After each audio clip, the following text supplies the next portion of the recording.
There are a number of things, Robin.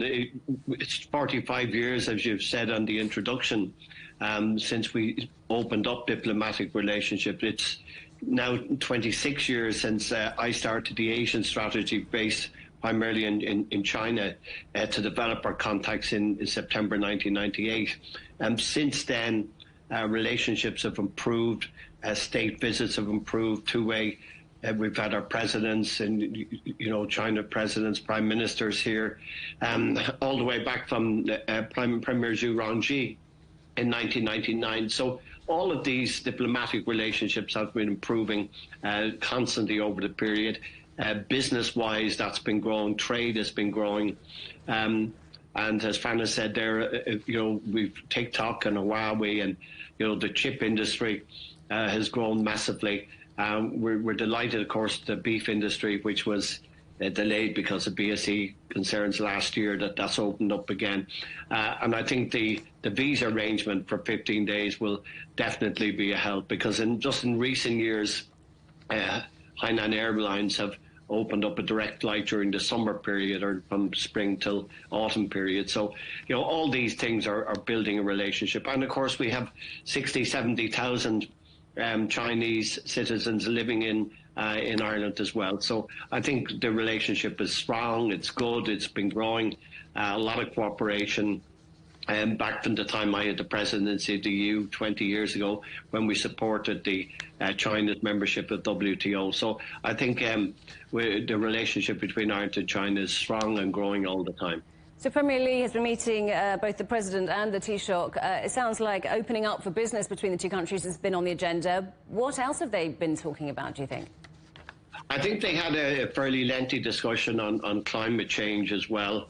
China's played a lead role in this since the Paris summit some years ago, and global security, I understand, was on the agenda as well. Obviously, the conflicts in both the Middle East and in Ukraine, that was discussed. And I think our own relationship, our own trading relationship. So I think they were the main issues. But I think it is, the Premier came straight from Davos. I think Ireland is one of the first places that he's come to in Europe, and certainly for this year, it's a good start for us for this year.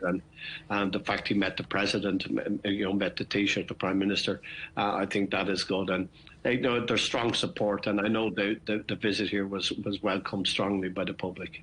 So 45 years of diplomatic ties being celebrated. What do you think the future of this relationship between China and Ireland will look like?